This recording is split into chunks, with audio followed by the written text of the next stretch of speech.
In a world that constantly demands noise, where voices overlap and opinions flood every space, silence is often misunderstood. Many associate it with weakness, with passivity, with the absence of action. Yet, silence, when chosen with awareness, is not a lack but a presence. It is not emptiness but fullness. It is not weakness but strength. To discover silence as strength is to realize that true power does not always announce itself with volume. Sometimes it stands unshaken in stillness. When we practice silence, it is not about the muting of the world outside. It is about the cultivation of the inner world within. Words can be deceptive, they can be twisted, misunderstood, and drained of meaning. But silence cannot be misinterpreted. It speaks in a language beyond words. It carries depth that no speech can capture. There is authority in a person who does not rush to speak, who does not feel the need to defend every thought or prove every point. Such authority is born from discipline. The discipline to listen, the discipline to observe, the discipline to remain unmoved when provoked. The strength of silence does not come from avoidance. It comes from mastery. To stay silent is not to run away from confrontation, but to choose the battles worthy of energy. Many waste their lives fighting every opinion, engaging in every argument, reacting to every provocation. Yet the one who understands silence realizes that energy is precious, attention is valuable, and not every situation deserves a response. In silence, energy is conserved and clarity is sharpened. Silence allows us to see more, to feel more, to sense the subtle truths that get drowned out by the noise of constant reaction. Silence is also the foundation of self-control. The loudest voice in our lives is not always the one outside of us, but the one inside our mind. Thoughts, judgments, desires, fears, and doubts, they create a constant chatter. To master silence is to master the self. It is to quiet the restless waves of the mind until they no longer disturb the still surface of awareness. In this state, strength is revealed. Decisions become wiser. Actions become more deliberate. The person who rules their own mind cannot be ruled by the noise of the world. Power in silence is not only personal, it is also relational. When words are withheld, others are given space to reveal themselves. In silence, we see more clearly who people are. Those who rush to fill the silence expose their impatience, their insecurity, their need for validation. The one who remains silent holds the space, and in that space lies authority. Silence disarms. It compels attention. It creates a pause where truth can surface. In this way, silence is a form of communication that often speaks louder than any argument. There is also healing in silence. The body regenerates in stillness, the mind recovers in quiet, and the spirit realigns in peace. Noise fragments us, but silence gathers us. It reconnects us to what is essential, to what does not change, to the center that holds us steady. Without silence, we lose ourselves in the constant currents of distraction. With silence, we return to the source of strength that was always within. Silence is not just the absence of sound, it is the presence of awareness. To sit in silence and not feel empty, to be alone and not feel lonely, to listen without rushing to respond. This is strength cultivated through practice. Many are uncomfortable with silence because it confronts them with themselves. In the absence of noise, the truths they avoid come forward, the emotions they suppress rise up, and the parts of themselves they neglect demand recognition. But the one who faces this with courage transforms silence into a teacher. It teaches patience. It teaches humility. It teaches resilience. Strength in silence does not mean never speaking. It means knowing when speech is necessary and when it is wasteful. It means that words, when they are spoken, are filled with intention, clarity, and impact. A single word born out of silence carries more weight than 1,000 spoken out of noise. Just as a strike after stillness lands with precision, a word born from silence lands with truth. Silence is also discipline in the face of chaos. When surrounded by conflict, the one who remains silent chooses not to be consumed by anger. When faced with uncertainty, the one who remains silent chooses not to be enslaved by fear. Silence creates a buffer, a space where reaction is transformed into reflection. And in reflection lies strength, because the decisions made in silence are not reactive but intentional, not driven by impulse but guided by clarity. The true warrior does not always shout in battle. Often they move in silence with precision and control. The same is true in life. The strongest individuals are not always the loudest, but the most grounded. They need no recognition, no validation, no applause, for their strength is not built on external approval but on inner mastery. Silence shields them from the chaos of the world, allowing them to remain steady when others are shaken. To embrace silence as strength is to walk against the current of a world addicted to noise. It requires patience, discipline, and awareness. But in that choice lies freedom. Freedom from the need to prove, freedom from the compulsion to react, freedom from the endless cycle of noise that distracts and exhausts. And in that freedom, strength grows, not through force, but through presence, not through volume, but through depth, not through noise, but through silence. Obedience is often seen as discipline. It is the act of following instructions, the compliance with external authority, and the willingness to suppress one's own impulses in order to match the expectations of another. From childhood, obedience is praised as a virtue. Students are rewarded for following rules, soldiers are trained to follow commands, and societies are structured on systems of control where obedience maintains order. Yet, the question arises, does obedience always lead to growth, or does it simply create conformity without awareness? Obedience can silence the voice within. When the individual's natural rhythm, curiosity, or inner truth is constantly suppressed in order to meet external demands, a fracture begins to form. On the surface, obedience looks like harmony, but underneath it may create resistance, resentment, and disconnection from the authentic self. When actions are performed out of fear of punishment or desire for reward, they lose the essence of authenticity. Obedience becomes mechanical, reactive, and limited because it is based on external reference rather than internal clarity. Alignment, however, is of a different quality. Alignment is not about following rules blindly, but about attuning one's inner self with a deeper principle of truth, balance, and purpose. When a person acts in alignment, their choices are not driven by compulsion or external pressure, but by resonance with what feels right, meaningful, and natural. Alignment does not resist structure, but it transcends the rigidity of obedience by bringing awareness into action. It is not compliance out of fear, but cooperation out of understanding. In obedience, the center of gravity is external. One looks outward for direction, validation, and permission. In alignment, the center of gravity shifts inward. One becomes aware of their inner compass and allows it to guide decisions. The discipline that arises from alignment is effortless because it comes from resonance rather than resistance. To be aligned is to act in harmony with one's values, with universal laws, and with the silent wisdom that exists beyond external authority. There is also a profound difference in the energy each state creates.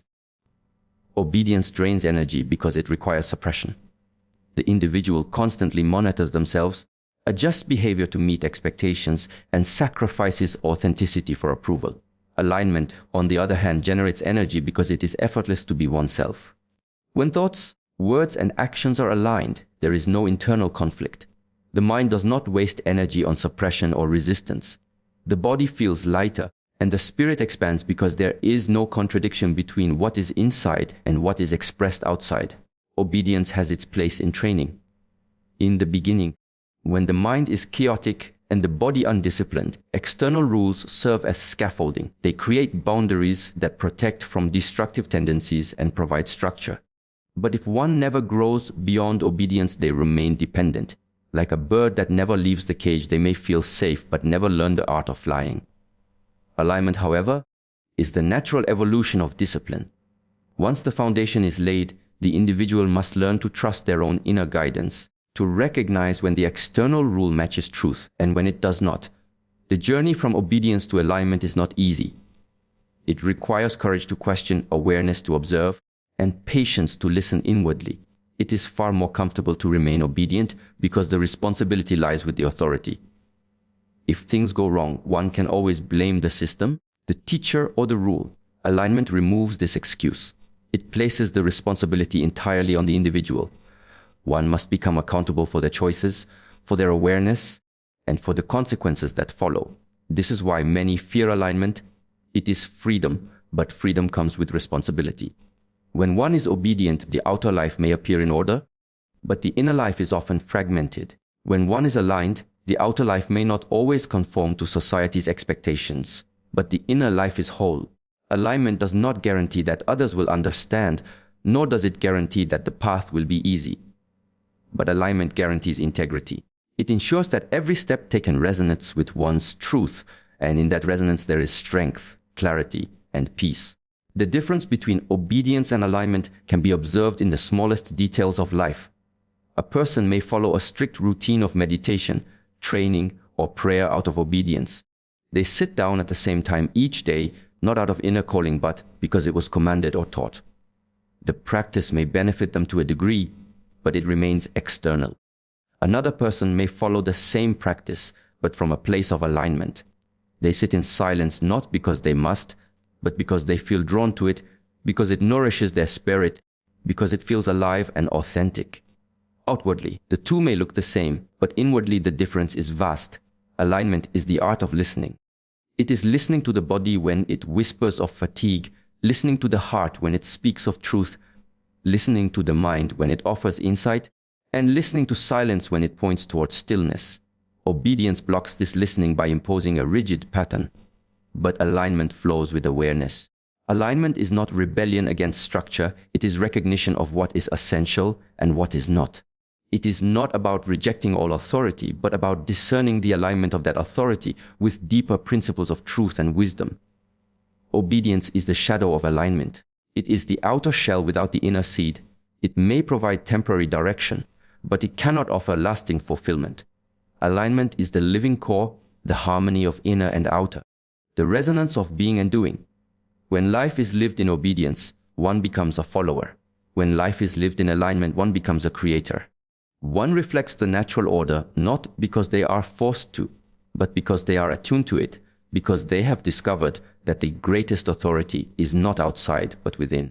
Courage is not simply the absence of fear, it is the movement forward in spite of it. It is the quiet strength to take a step when uncertainty surrounds every path. But where does this courage come from? It does not appear in the body as a sudden burst of energy, nor is it manufactured by sheer will alone. True courage is born out of faith. Faith in something greater than the current struggle, faith in the unseen outcome, faith in the process of life itself. Without faith, courage becomes brittle, fragile, and easily broken. With faith, courage transforms into a living force that can carry one through storms, shadows, and the unknown. Faith is not blind belief. It is not clinging desperately to an idea without questioning it. Faith is trust built on alignment. It is an understanding that life unfolds with wisdom, that beyond what can be touched or measured, there is a current that carries all things. To live without faith is to live constantly in resistance, forever trying to control, shape, and predict every detail. To live with faith is to loosen the grip and still step forward, knowing that whatever unfolds, it will unfold with purpose. Courage arises here, not because the path is clear, but because one trusts that clarity will be revealed when the step is taken. There is a difference between forced courage and faith-born courage. Forced courage is like holding one's breath and running into a fire with clenched teeth. It can last only for a moment before exhaustion or fear overwhelms the effort. Faith-born courage, on the other hand, is steady and flowing. It is like breathing deeply and walking into the unknown, not recklessly, but with calm determination. This type of courage does not burn out. It renews itself with every step because it is sustained by something deeper than fear or self-will. It is sustained by connection, by trust, by the awareness that one is never truly alone. The challenge is that faith requires surrender, and surrender is what many resist. The mind clings to certainty, to guarantees, to visible results. It demands proof before it acts. But courage through faith moves differently. It acts before proof, it trusts before evidence, it releases the need to control every outcome. This is not recklessness, this is wisdom. The tree does not know when the next rain will come, yet it sends its roots deeper. The bird does not know where every gust of wind will blow, yet it spreads its wings. Faith is woven into the very fabric of nature, and when humans align with this rhythm, courage naturally arises. Courage through faith is also the antidote to fear of failure. Most people hesitate to act because they fear the possibility of loss, rejection, or pain. But when faith is present, failure itself transforms. Failure is no longer an enemy, but a teacher. Every fall becomes part of the journey, every setback a necessary step toward growth. Courage no longer depends on avoiding failure, it thrives even in its presence. With faith, one understands that no effort is wasted, no step meaningless, no experience without value. This knowledge fuels courage that endures.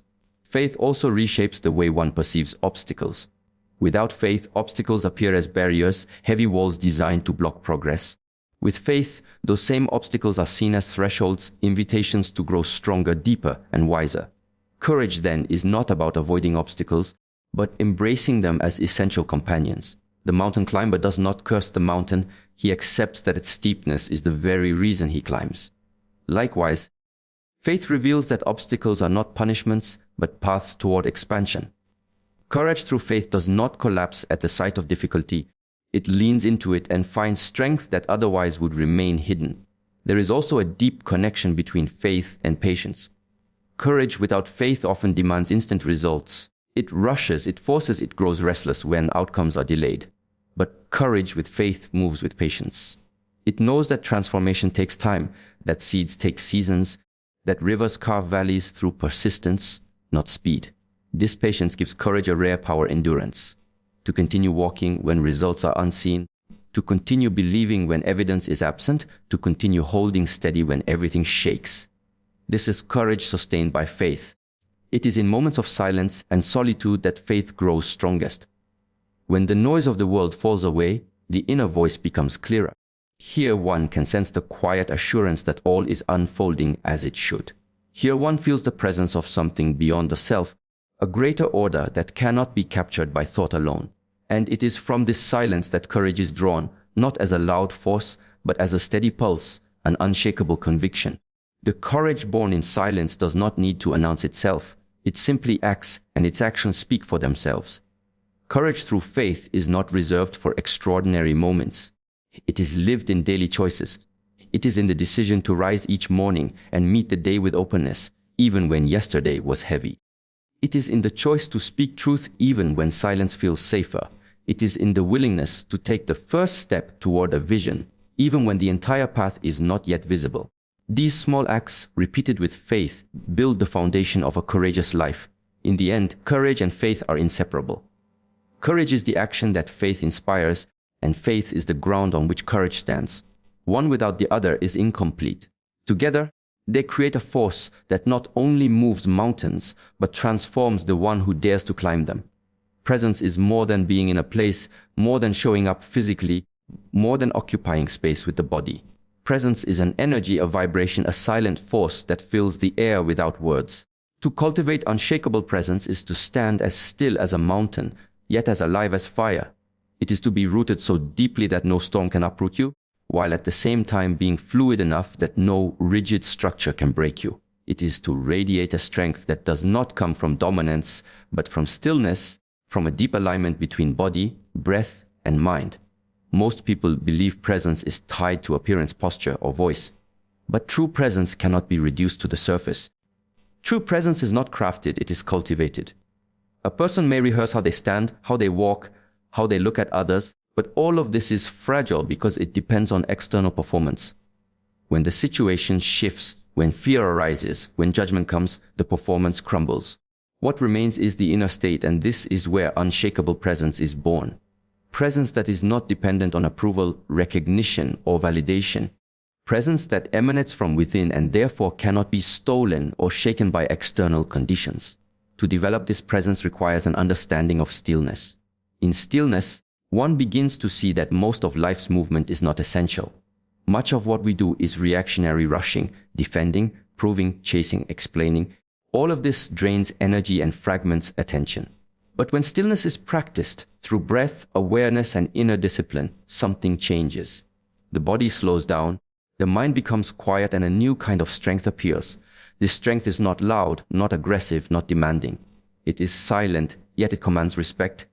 It does not need to push, because it draws in everything it needs. It does not chase recognition, because recognition comes naturally to it. This is the power of unshakable presence. Consider a mountain again. It does not try to prove itself to the trees, the rivers, or the sky. It does not need to shout its height. It simply stands season after season, weather after weather. Yet when you stand before it, you feel its power, you feel its silence. Its presence is undeniable, not because it is trying to convince you, but because it is aligned with itself. To become unshakable is to embody this quality, to stand within your own nature without needing to constantly prove or adjust to the winds of opinion. But unshakable presence is not stiffness. To be stiff is to be fragile. What is stiff breaks easily. Presence that is rigid, presence that refuses to bend, is not strength but insecurity. True presence, like bamboo, can bend with the wind without losing its rootedness. It is adaptable but not unstable, flexible but not weak. This balance between stability and adaptability is what creates the impression of unshakable power. Others may not be able to describe it, but they feel it when they are in the company of someone who has cultivated it. Presence is also tied to awareness. When awareness is scattered, presence is weak. When the mind is caught in the future or tangled in the past, when attention is fragmented by constant distraction, presence cannot hold. But when awareness is anchored, when it rests in the body, in the breath, in the moment, presence grows. People often say they feel drawn to someone, that they cannot explain why. Often it is because that person is fully here, not divided, not absent. Presence radiates through attention, and when attention is whole, the presence becomes magnetic. Another aspect of unshakable presence is detachment from outcomes. When you are always grasping, always expecting, always fearing loss, your presence weakens. You are no longer here. You are trapped in desire or fear. But when you release the need to control every result, when you let go of the desperation to be seen or validated, presence naturally strengthens. It becomes unshakable because it is not tied to whether you succeed or fail, whether you are praised or criticized. It is simply there, steady, unmoved, like a flame that continues to burn regardless of how the winds blow. To embody unshakable presence requires consistent practice. The body must be trained to stand firm and relaxed. The breath must be trained to flow calmly under pressure, and the mind must be trained to remain centered amid chaos. This is not achieved in a single day. It is the result of daily cultivation of discipline, of observing oneself, of returning again and again to stillness. Each time you return, your roots deepen. Each time you return, your energy grows quieter but stronger. When presence becomes unshakable, others feel it before you speak. They feel it in your silence, in the way you stand, in the calm of your gaze. They feel that nothing external can shake you, that no circumstance can pull you away from yourself. This feeling is rare in a world where most are distracted, anxious, and reactive. But when cultivated, it transforms the way you move through life. You no longer need to push to be seen, no longer need to prove your worth, no longer need to defend against every opinion. Your being itself becomes the statement, and your silence speaks more loudly than any argument. Unshakable presence is not about gaining power over others. It is about mastery over oneself. It is about standing firmly in who you are without the constant pull of insecurity or fear. It is the art of remaining calm when the world is restless, steady when the ground is shifting, silent when the noise is deafening. It is to embody strength without aggression, authority without domination, and confidence without arrogance. Unshakable presence arises from alignment, from discipline, from silence, from detachment, from awareness, from the ability to bend without breaking, from the willingness to remain rooted even when storms approach. It is not given, it is cultivated. It is not surface, it is depth. It is not performance, it is essence. It does not come from seeking to be noticed, it comes from no longer needing to be power. As it is commonly understood in the world, is measured through influence, wealth, control, and status. It is the ability to command others, to bend circumstances, to accumulate recognition, and to protect oneself with authority. This kind of power seems appealing because it provides a sense of security and superiority. Yet the more it is pursued, the more fragile it reveals itself to be. For worldly power is always bound to conditions that are outside of us. Money can be lost, titles can be stripped, influence can fade, and strength of the body diminishes with time. To rely on what can be taken away is to build upon sand, and yet humanity continuously runs toward this shifting ground.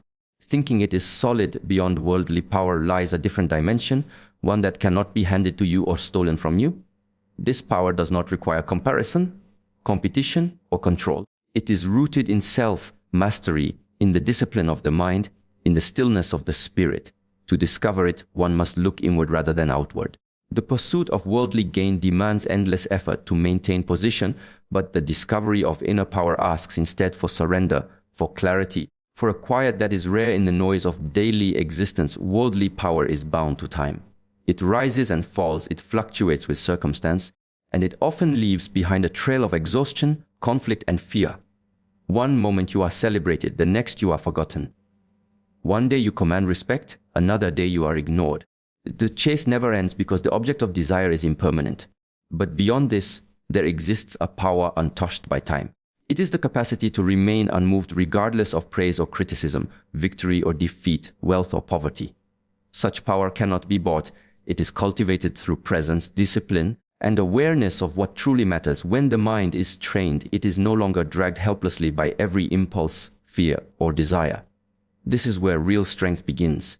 Consider how easily people are swayed by anger, temptation, or fear of loss. A single word can destabilize their peace. A single setback can collapse their confidence. What does this say about the solidity of their power? To master oneself, to remain steady amid turbulence, to walk calmly when chaos surrounds you. This is power beyond the world, a force that radiates without needing to dominate. Worldly power thrives on appearances. It depends on how others perceive you, on the stories told about you, on the recognition they give or deny. Inner power does not need witnesses. It is enough that you know. It is not displayed for validation, it is lived in silence. A person who has tasted this power does not need to announce it. Their presence alone alters the space. Their calmness influences others more than commands ever could. Their silence speaks louder than any declaration of control. Beyond worldly power lies the freedom of not needing to prove. When the craving for acknowledgement falls away, an immense strength appears. You no longer fear being overlooked because your worth is not determined by external eyes. You no longer fear losing what you own because your essence is not contained in possessions. You no longer cling to reputation because truth does not depend on praise. In this freedom, there is a power unshakable, one that cannot be threatened by the shifting winds of circumstance. Those who chase worldly power often live in subtle chains. Their actions are dictated by the need to maintain position. They are enslaved to their followers, their rivals, their possessions. But those who step beyond are light. They act not from compulsion but from clarity. They move not to protect an image but to embody truth. This is why the strongest individuals are often those who appear the most unassuming, the most simple. Their strength is not in what they display, but in what they are. True power does not corrupt because it is not built on dominance. Instead, it liberates. It is the power to walk away without bitterness, to forgive without weakness, to endure without complaint, to remain humble while knowing your strength. Worldly power seeks to rise above others, but higher power seeks to rise above the lower self. The greatest conquest is not over land, wealth, or people. It is over the restless mind that seeks endlessly outside what can only be found within. Beyond worldly power, there is a realm where influence does not come from control but from resonance. You do not need to force others to follow. They are drawn to the clarity you embody. You do not need to defend yourself constantly because truth defends itself in time. You do not need to speak louder than the crowd because silence carries further than noise when it comes from presence.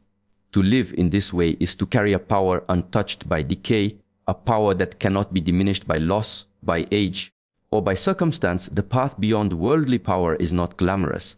It does not sparkle with recognition or attract the applause of the crowd. Instead, it is quiet, steady, invisible to those who are intoxicated by appearances. Yet it is unshakable. It requires no stage, no throne, no audience. It asks only for depth, for honesty, for consistency. And in this hiddenness it grows. While the world rushes after shadows, those who step beyond worldly power sit with what is real, unmoved, unbent, untouchable. There are moments in life where we stand at the edge of something unknown. Our heart beats faster, our breathing becomes unsteady, and we feel a wave of resistance deep inside. This edge is not always a physical cliff or a visible boundary. More often it is a mental, emotional, or spiritual threshold. To step beyond it is dangerous, yet at the same time it holds the promise of liberation.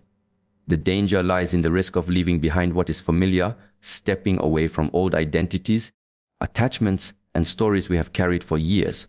The liberation arises from no longer being chained to those same illusions that once gave us comfort but now confine us.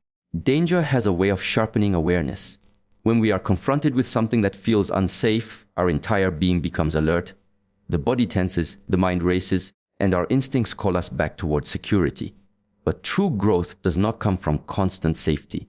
The safest place is not always the most alive place. The walls we build to protect ourselves from harm eventually become the prison bars that keep us from freedom. What once sheltered us begins to suffocate us. To break those walls is dangerous because it means facing uncertainty, yet this very act is what sets us free. Liberation does not arrive when everything is calm and predictable. It arrives in the chaos of letting go, in the storm of unlearning. The danger is real because stepping out of conditioning means exposing ourselves to discomfort. People may misunderstand, criticize, or reject us. We may question ourselves, doubt our decisions, or even feel lost without the old structures to guide us. But what is more dangerous than change itself is to never change at all. To remain fixed in a role that no longer nourishes us, to remain silent when our voice is calling to be heard, to keep holding on when life is asking us to release. This is the slow death that comes from refusing to walk into the dangerous unknown. Liberation is not a gentle invitation. It is often a fierce demand. It demands courage, trust, and the willingness to dismantle illusions. The danger is that once you see the truth, you cannot unsee it. Once you realize you were living within walls, the comfort of ignorance no longer exists. The chains you carried might feel lighter when unnoticed, but once recognized, they become unbearable. Freedom requires you to risk everything that you once thought was essential. It asks for a leap into uncertainty, without guarantee, without reassurance, without safety nets. When you release what no longer serves you, a part of your old self resists fiercely. That resistance feels dangerous because it threatens your identity. Who will you be without the roles, without the masks, without the attachments that defined you? The answer is unknown, and the unknown always feels dangerous. Yet it is in the unknown where life unfolds most authentically. To enter that space is to rediscover yourself not as who you were taught to be, but as who you truly are beneath the layers. There is a paradox in this journey. The very thing that feels dangerous to the ego is liberating to the soul. The ego craves stability, repetition, and control. The soul seeks expansion, freedom, and flow. Danger is experienced when the ego trembles, but liberation arises when the soul expands. Both occur at once. That is why walking this path feels like dying and being born simultaneously. A death of the old and a birth of the new. A collapse of certainty and an opening into infinite possibility. The liberation does not come in a single dramatic moment. It is a continuous unfolding. Every time you confront fear and step through it, you are liberated a little more. Every time you recognize an attachment and release it, you are freed. Every time you notice your need for control and soften into trust, you step closer to liberation. And yet each of these steps feels dangerous because it strips away the false security that you have relied on. Consider how fire consumes everything in its path. To stand near fire is dangerous, yet fire also clears space, transforms matter, and creates the possibility of new growth. In the same way, the dangerous act of letting go, of stepping beyond the known, burns away illusions. It destroys what is no longer aligned, leaving only what is essential. This destruction may feel terrifying, but it is also cleansing. The ashes become fertile ground for something new to rise. It is not possible to separate danger from liberation. They are two sides of the same process. The danger is in the letting go, the stepping away, the dismantling. The liberation is in the space that opens after. One cannot be found without the other. To seek liberation without danger is to seek comfort, and comfort is not freedom. To embrace the dangerous unknown is to embrace life itself, with all its risks and all its possibilities. The mind will always resist this path because it prefers the familiar.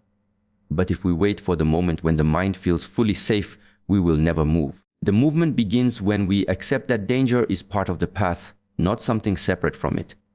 Liberation does not come after danger is avoided. It comes when danger is embraced as the doorway through which freedom can be found.